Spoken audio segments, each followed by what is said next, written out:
red bricks on the screen, healthcare in between. Physics, art, and math got us down this path. Historical tales come alive, where science and stories dive. Blended facts with heart, knowledge from the start. Need bridge blues we sing to the future memory. Health and science in the mix. Need got the fix. Complex subjects make right clear now every episode in ways that we actually acquire knowledge leads the way. and ways that make me more efficient. In the world of digital streams, turning knowledge into dreams. Through the tales of old, new stories unfold. Thank you so much for joining with me. It is a truly an honor and a privilege.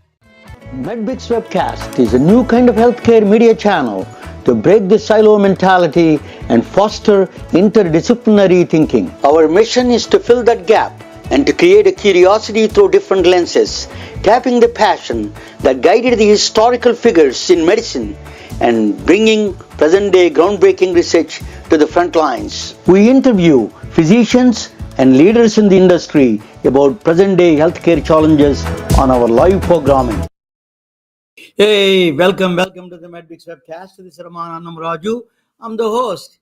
That is right now we're going to introduce a icon and a legend among the doctors. He is a living legend in my view, a long-time friend, Dr. Richard Allen Williams. Actually, he is a first cardiologist went to the Harvard Medical School, graduated. They came out of the fellowship of cardiology from Harvard Medical School, first black cardiologist. Then second, he is the founder of the Association of Black Cardiologists. I used to attend a lot of their meetings. Then he was now Minority Health Institute. He opened a new one. I cannot tell enough by just talking about him. I want to play a video. Just the introduction of video of him. You will be. I want you to listen to him, and then after that, I'm going to bring him. Okay, just see the introductory video of him. My love has come. Hello, this is Ramana Annamaraju. Welcome to MedBix Webcast. Today's interview is with an icon in medicine, Dr. Richard Allen Williams. Dr. Richard Allen Williams, medicine is a true calling. He is putting unrelenting fight against disparities in American healthcare system, particularly for African Americans. This Harvard-educated cardiologist has numerous awards and honors throughout his long distinguished career. He has a long-standing relationship with the Harvard School of Medicine in Boston and UCLA in Los Angeles. He is the recipient of numerous awards that include a Lifetime Achievement Award from Harvard School of Medicine and UCLA. Black Enterprise magazine recognized him as one of the 100 best doctors in America. He is the founder of Association of Black Cardiologists and also served as the president of a National Medical Association, the largest African American physician network in America. Dr. Williams received a special recognition from American Association of Cardiologists of Indian origin and also a friend of founder, fellow cardiologist Dr. Naveen Nanda. On this July 4th, 2020, America's Independence Day, about honor and duty, it is worth noting Dr. Williams served as a commanding officer for U.S. Army in Germany in 1960s. He is a jazz enthusiast and I'm fortunate enough to attend one of his concerts at his house before pandemic. Dr. Williams authored several books. One of his first books, Black-Related Diseases, published by McGraw-Hill, and his recent book, Blacks in Medicine, both are selected by Smithsonian Museum of History, recognizing his seminal work for African American health disparity. The book, Blacks in Medicine, is socially conscious, culturally relevant book, explores the little-known history and present climate of Black Americans in the medical field. It reveals the deficiencies in the American healthcare structure that have contributed to the mismanagement of healthcare in the African American population and examines cross current that intersect with the major events, like the ones we are facing now, the pandemic and the racial protests. My love has come along. Oh, that that is. Let me come back. Yeah, just a minute. Give me, guys. What is that? Okay, let me bring a Dr. Williams on the back now. Yeah, okay.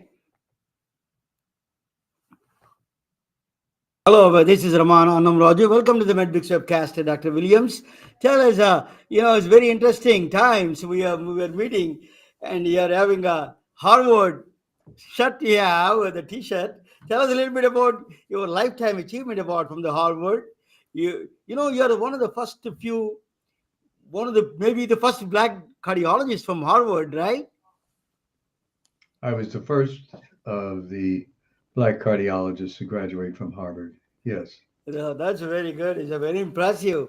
So tell us a little bit your journey from Delaware to the West Coast, Los Angeles, Hollywood.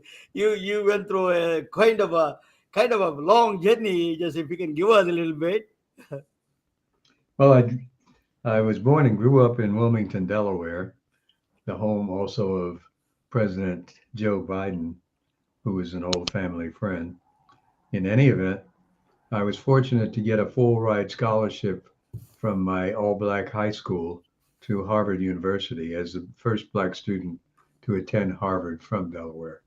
And that was in 1953, the year before the Brown versus Board of Education decision that outlawed segregation and discrimination in public schools.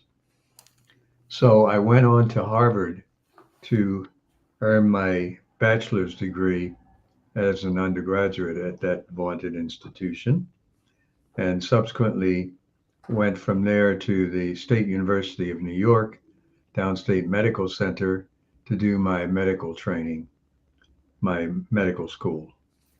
Following that, I went to the West Coast, to San Francisco, to do my internship at UC San Francisco, UCSF, and from there to USC in Southern California to do my training in internal medicine.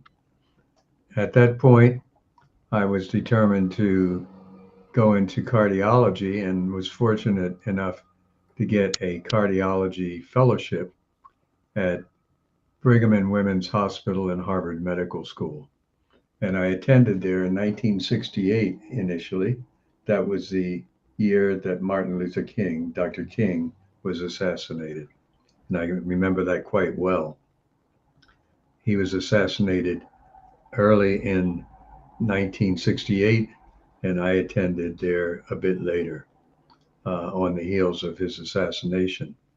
And so that brought me in direct confrontation with the forces of evil in discrimination and segregation. Not only had I encountered those in my upbringing and high school training, and to some extent in college, but also in medical school, and then in my training in Boston at Harvard Medical School.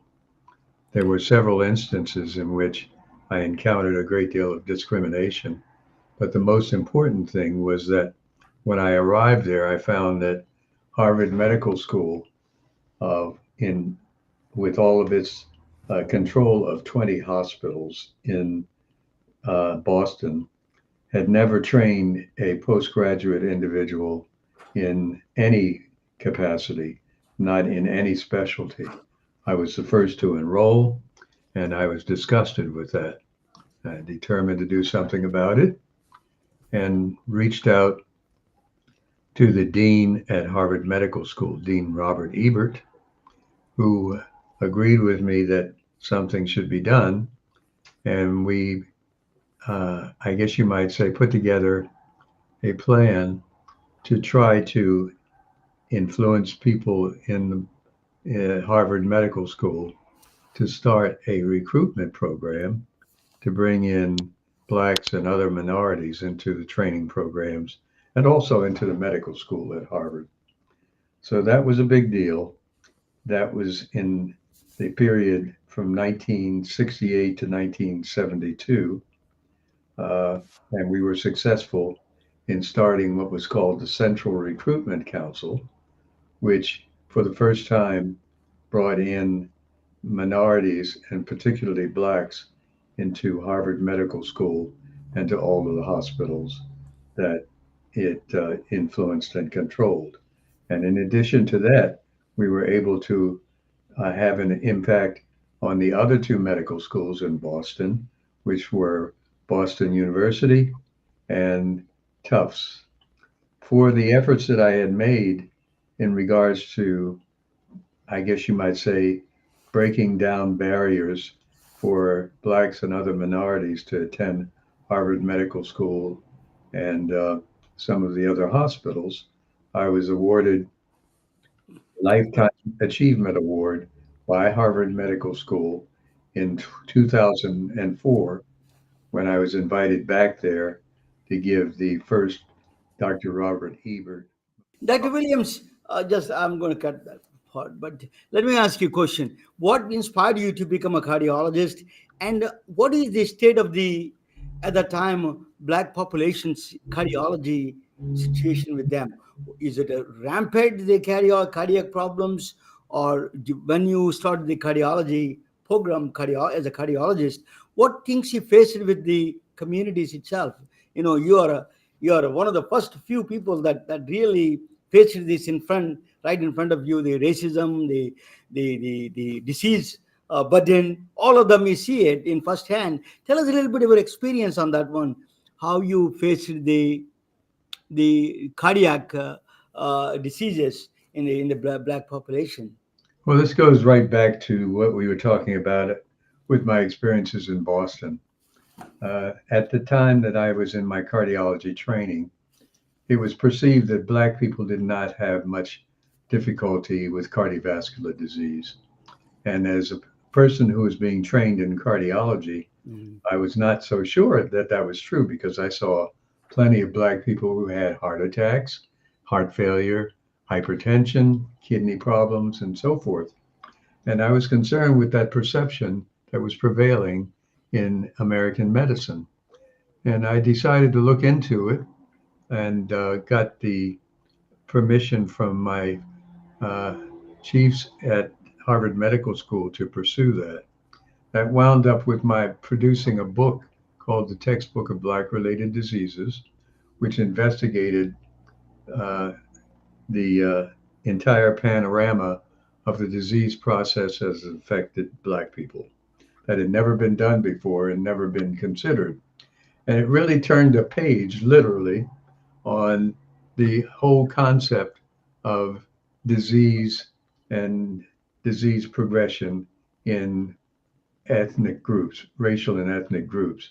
It identified the fact that one size did not fit all in regards to what we thought about regarding diagnosis of different conditions in different populations, nor did it apply that one size dictum apply in regards to treatment. In other words, we found that there were profound differences, and that Black people, for instance, suffered cardiovascular disease in particular in an inordinate fashion. To be more specific, we found that Black people were more susceptible to heart attacks, to heart failure, to hypertension, kidney disease, and every cardiovascular disease in existence. That had never been thought of before, and we were proud to be able to expose that fact. We did that further.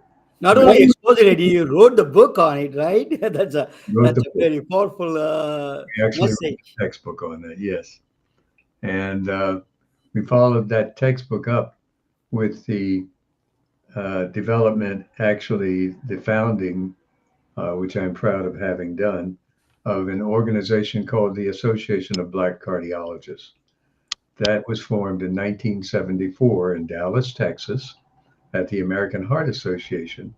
And that was particularly important because the AHA, or American Heart Association, and the ACC, or American College of Cardiology, the two big organizations that oversaw cardiovascular disease in this country, uh, did not really recognize that there were any differences, did not consider that, and really considered race as a secondary issue, if considered at all, in regards to cardiovascular disease.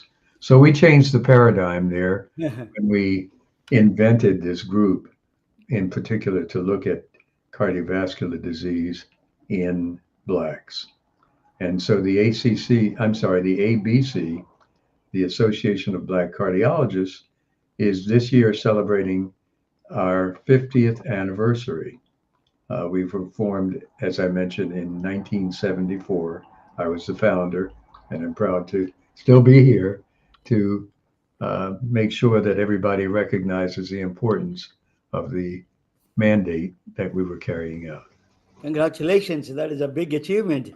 That, you know that you are the not only you are the founder of the Association of Black Cardiologists. I attended quite a bit of their conventions through you. I know you for a while. Let me ask you a question. This is a now we are facing a different kind of a discrimination, the device discrimination, bias in artificial intelligence. There are different kind. It's shifted from the racism, from a outright racism to the bias is seeping into the artificial intelligence and the devices to some extent, like a pulse oximeter. Tell us a little bit about that, Dr. Williams. Well, discrimination really hasn't changed much. All it's done over the years is uh, to use different appearances and approaches to suppressing racial and ethnic minorities. It's still there. It's always been there ever since this country began. And we're trying to change that paradigm by instituting and establishing what we call health equity now. That means that everybody should have an equitable opportunity to the best possible status of health care. Yeah. That does not exist right now. We are intent on trying to bring that about. And I will continue to pursue that goal for the rest of my life. Dr. Williams, I I may not 100% with you about that. Didn't change the discrimination. My generation, next generation of people, they're much more open. They don't want to intentionally do anything wrong. Some of the AI bias in Silicon Valley, they're not that intentional discrimination, but they do this unintentional bias there is. So they put in these algorithms. They put that one. That is is a kind of a problem because it's going to stay there. That is one thing that what I feel much more threatening rather than just outright. What I mean, I'll take your opinion more than Well, discrimination by any means is still discrimination. It's still pervasive in our country, and it is still quite damaging. The interesting thing is that we are seeing discrimination raise its ugly head in areas that we didn't think that it would affect before. And many people are surprised at that. I think the main thing is that people have not been educated to what discrimination and segregation are all about. We have this move now in the country to keep people from becoming too woke, as they say. Some people, especially people like the Surgeon General and the governor of the state of Florida, are intent on keeping that information suppressed, so that I guess they feel that that would make folks whose forebears were originally responsible for bringing that about not feel so guilty. That's an interesting consideration. And one might say that's somewhat philosophical it's not really just philosophical. It's real Yes. because it leads to deaths of people. And nothing can be more real than that. Are there, Framingham study? Are there any studies done towards the black population? Framingham study, Dr. Herman Taylor was one of the people that involved. Jackson study, I think Jackson study. So I remember talking with the Dr. Herman Taylor one time, and Vincent Gandhi and all those people were involved. So tell us a little bit about the clinical research side of what went on and what is going on now. Can you give us update on that one a little bit? Yes, Dr. Herman Taylor was one of my mentees early on. Fantastic gentleman who is at present time the head of research at Morehouse School of Medicine. And absolutely incredible gentleman. He has his own podcast that he carries on now, which you probably know about. But he was head at one time of what is called the Jackson Heart Study in Jackson, Mississippi. And the Jackson Heart Study was preceded by other studies before, and in particular, the Framingham Heart Study, which originated in 1940s in Framingham, Massachusetts. The purpose of all of these heart studies was to try to develop a profile of what cardiovascular disease existed or consisted of in the country as a whole. The mistake that the originators of this made was to assume that, again, one size fits all, and that you could look at heart disease as being a monolithic type of application to all people. It is not, and we know now that it never has been. But in any event, back in Framingham in the 40s, it was assumed that studying just Caucasians in regards to heart disease was sufficient to develop information as to what cardiovascular disease was all about for the entire population. And they used just Caucasians in the study. There were no blacks, Hispanics, etc., involved in that study. So it gave us information, and very important information, about the elements of things such as heart attacks and heart failure, etc. But it did it on a monolithic basis, on the assumption that the information that they were developing was applicable to everybody in the society. And as I said, that was an untruth. That was discovered by Dr. Dan Savage initially, who is deceased now, but he was one of the founding members of the Association of Black Cardiologists. Mm-hmm.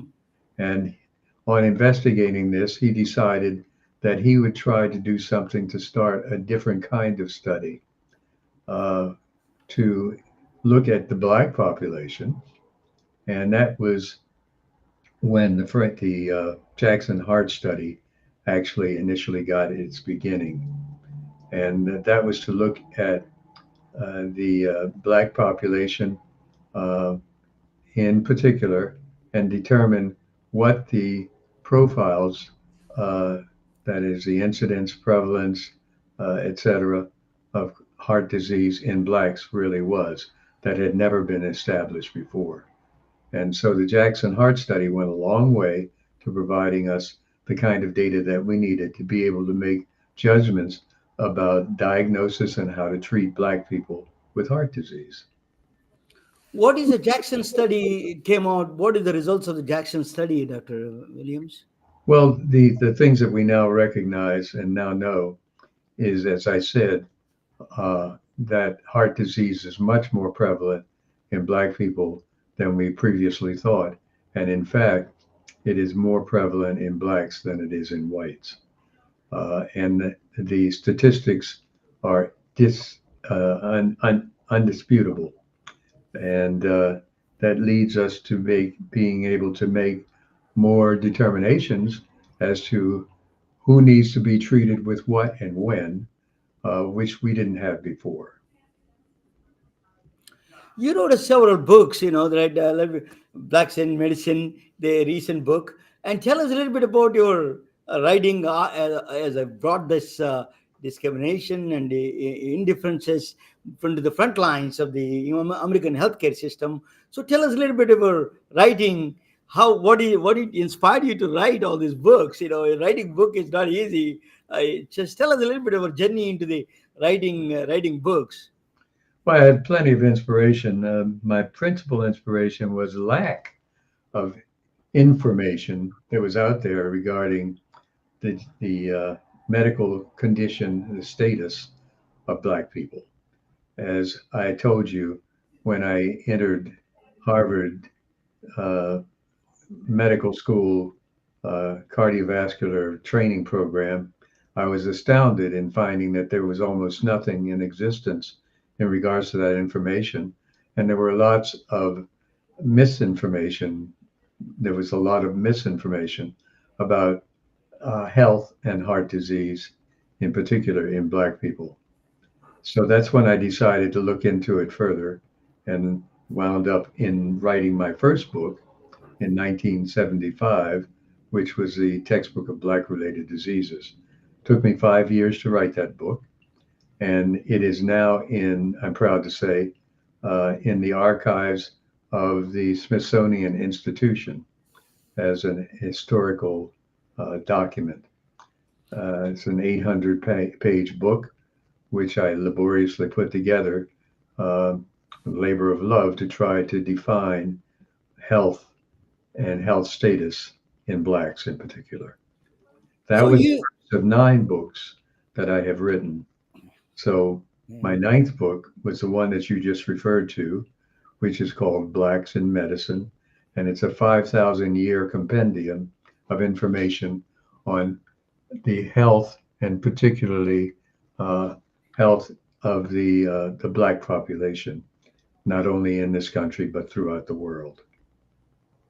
So you started a Minority Health Institute. What inspired you to start that? And just tell us the journey into the Minority Health Institute and the role of the Minority Health Institute in the American healthcare system. What kind of a role is playing, and they wanted to play more. So tell us a little bit about that, Dr. Williams.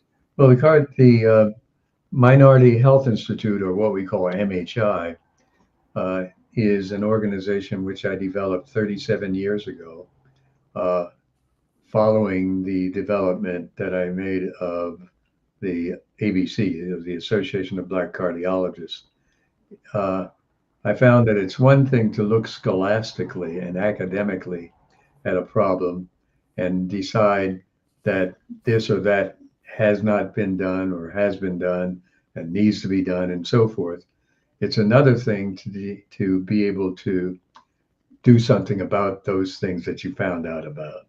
And it was astounding to me that no matter how much information we discovered through our explorations and research in the ABC, that very little was done, and there was no mechanism, so to speak, to bring changes into being. And that's when I decided that we had to have another mechanism developed to try to bring that about. And that's when I invented the Minority Health Institute. The purpose was really to not only look at all of the information that we were accumulating as to racial and ethnic differences in health and health care, but also to examine the healthcare disparities that we were finding out about, and also to see what could be done to eliminate them. And so that was the initial thrust of MHI, Minority Health Institute. Over the years, we've developed a very potent program aimed at trying to educate the general public, especially minority public, about the health status of minorities, but also, very importantly, to educate physicians who treat those minority populations as to what differences exist in healthcare presentations and information, and also what the best treatment paradigms might be for those individuals. That's extremely important. So we've had several symposia and summits and examinations of that information. We have one very important one coming up, in fact, on Friday, December 13th, here in Los Angeles, which is called the Minority Health Institute Imhotep Awards Gala and Health Equity Information Forum, which is going to be held, as I said, on Friday, December 13th. That is our 7th annual information providing forum, which will give us a chance to get information out to people, at the same time to recognize the important contributions that Black physicians in particular have made to uplifting the health, not only of the Black community, but of everybody. And we hope that folks will join us at that event on Friday, December 13th. I think you had a piece that you put up earlier on that showed the information about where that's going to be held. And we would be happy to provide more information if anyone would like. All they need to do is to get in touch with me through you, and also through the Minority Health Institute website, right? Yes, thank you. So let me ask you, this is what is the, there is a IMHOP. What is a tell us a little bit about that, the title of that, the awards. Imhotep? Yeah. Oh, okay. I'd be happy to do that. Imhotep, IMHOTEP, Okay. refers to, very interestingly, the first doctor whose name was known in the history of the world. In the history of the world. Oh my God. Imhotep. Imhotep was a Black or dark-skinned Egyptian living 5,000 years ago in Egypt. He was from sub-Saharan Africa, which means that he was dark-skinned. He was a multilateral genius who was a doctor to the pharaohs, Really? Huh? and also built the first pyramid in Egypt, the Step Pyramid at Saqqara, which I have visited. He was also, as I mentioned, a doctor, but also an astronomer. As I said, a multilateral genius. He wrote the first textbook of medicine, which is in what we call the Ebers Papyrus. He also described the beating of the heart and the circulation of the blood eons before Sir William Harvey rediscovered that principle in 1628 in England.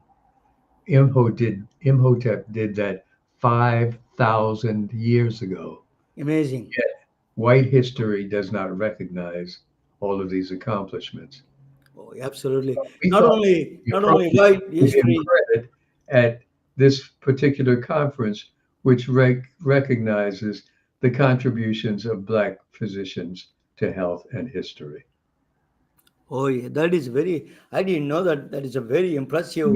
Most people 5,000 years ago, a doctor has that he has that knowledge of that one. It's a very sad. History always, not only for Black people, the women. There is a lot of things I do. I bring them into the front lines. That's why polymath physicians are, for example, Ibn Sina and all those people. I bring a polymath physician. I'm Right. interviewing a understand that Imhotep was the first, first one. not Hippocrates, not anybody else. That's very amazing. White history recognizes his name means he who comes with knowledge and in peace. He wrote a book on it. He said that he wrote a book on medicine. Yes. Oh, that's an amazing. It is just a tribute to the human. We cannot. We have to bring that kind of things here. That's why you put a title on the award show is the Imhotep, right? If I say it right. Imhotep. Yes. So this is usually they're attended by a lot of speakers. Tell us who are the speakers in the coming event. You are one of the honoree there. I know you're a legend and icon. What are the other people attending that event, Dr. Williams? A mixture of speakers. Our first of all, the person who is our honorary chair for this event, this iconic event, is Mr. John Bacchus, who is the CEO of a very important organization called LA Care. It's the largest HMO in California and actually one of the largest in the country. He has decided that this is an important enough event for him to head up, because what they do is to try to emphasize the importance of giving quality care to all people, no matter what their status in life. And another speaker, very importantly, is Dr. David Carlisle, who is the president and CEO of our very own Charles R. Drew University of Medicine and Science here in Los Angeles.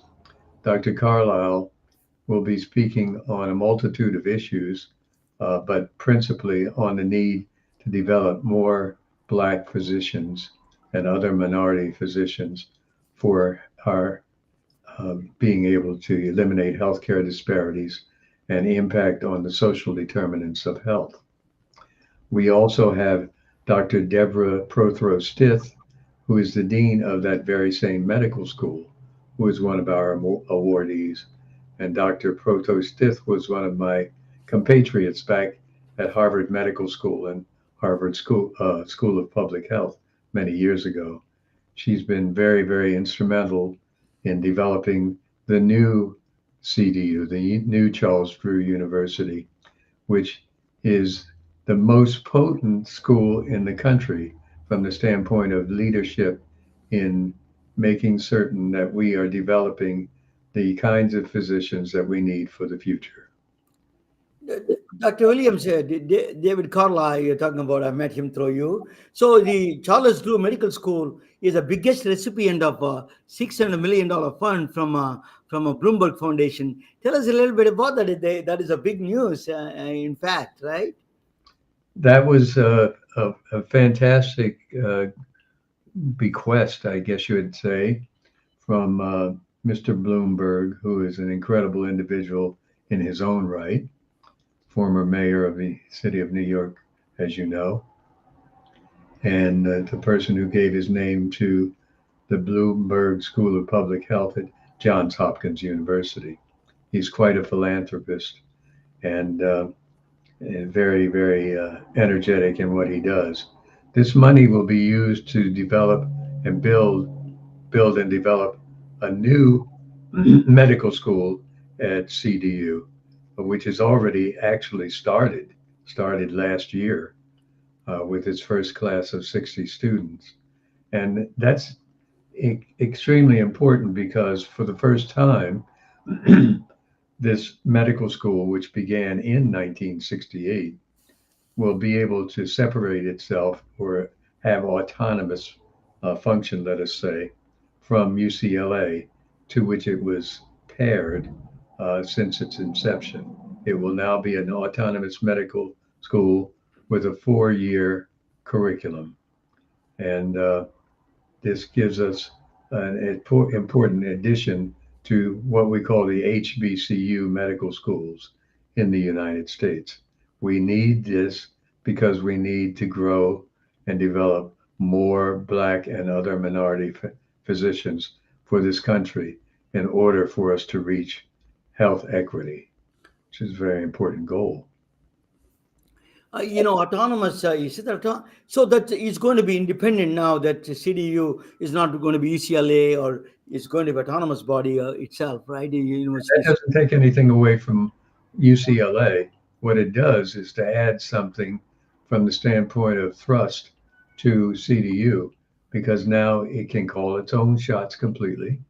It can feel as though it has derived enough energy from its association with UCLA, sort of like a baby which has been suckling at its mother at birth, and in infancy, but is now growing older, stand on its own 2 feet, on fighting and so on and so forth.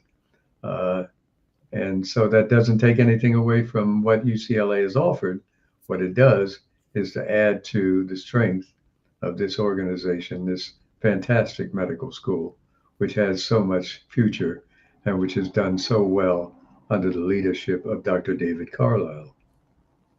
Let us go back to your annual conference, IMHOP Top Award show, and we're going to meet a remarkable individuals along with you, the icons like you, and then David Carlisle and the John Beckus is the CEO of LA Care, one of the largest healthcare system in the California. So I think that's going to be humongous opportunities to a lot of people to network and meet potential people that you can engage. Tell us what is a program a little bit on 13th December. Well, it's very straightforward. As I mentioned, our focus is on recognizing the accomplishments and sacrifices and dedication that Black physicians have made to uplifting healthcare in communities of color. Dr. Williams, you're a true voice for people that they need a voice. You're an icon, you're a legend. You're one of the, my family and me, we are always admire you, and I know you for a long time. You're a jazz enthusiast, you play jazz. That's one thing I attended it. It's a beautiful, I'm going to play later on that music for you. But actually, your interest in life. So you're a living legend. Tell us a little bit what is the secret of long living and a sharp mind that you have. Well, these days I say that I have more days that I can look back on than I can look forward to. But in any event, at the age of 88, I'm still very, very energetic and very optimistic that we will overcome, as Dr. Martin Luther King said, my hero has said, we will overcome all of these deficiencies and abuses and obstacles that we have faced and that we still suffer. Let me ask you a question. What is the message to the next generation of cardiologists, next generation of Black physicians? What is the message you give it to them? My message is to stay strong. You're going to be opposed every step of the way. Many of the young cardiologists coming along now are starting to see the evidence that theirs is not going to be an easy ride, that they're going to have to fight all the way for everything that they hope to achieve, and to simply stay the battle. You'll get there. You'll be able to cross the finish line, and we will all be better off for that. Well, Ramona, let me just say that I've known you for a long time, and I've never seen any time when I couldn't say that you've been honest, upright, forthright, and very, very sincere in your efforts to try to bring some light onto current problems that exist in regards to healthcare and the dire situation for people in need. And I've appreciated that. That's the reason that I don't mind taking time out from my relatively busy schedule to be able to be on your program. And I just hope that people who are listening in will take the messages that you've made available to them, not only into themselves, some take-home messages, but spread the word to other people that we're in this fight together. If we're not careful, everybody is going to suffer, not just Black people or brown people or whatever.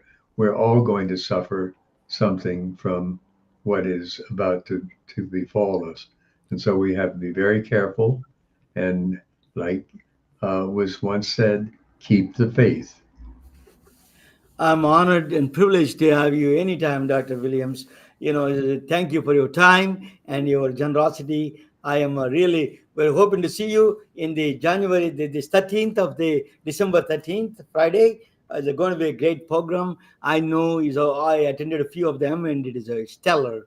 And I strongly urge all the people to make sure they check it out. And then it is a great opportunity to meet a really stars of the healthcare system. Thank you, sir. Thank you for joining. Thank you so much for having me.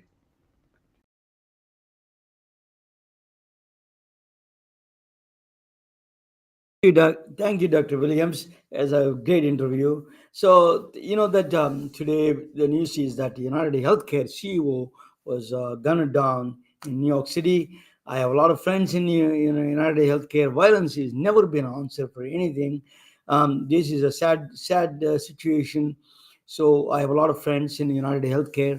So I convey my condolences and deep sympathy for all of them. It is not a as doing your job is just a threat to your life is really, really sad.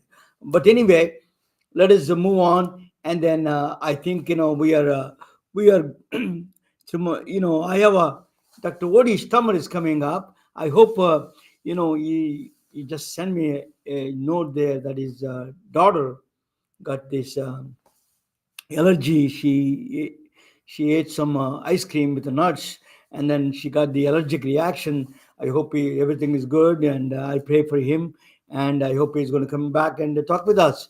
Thank you all for joining us. It's a good night for you guys.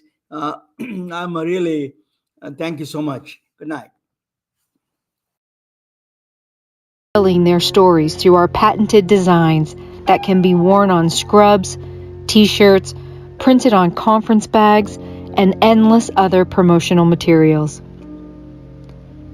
Daily Wear for Medicine is the first ever of its kind to create curiosity in medicine through visual art. We at MedBricks are celebrating unsung heroes of the past who made enormous contributions to the field of medicine through our unique campaign called Daily Wear for Medicine.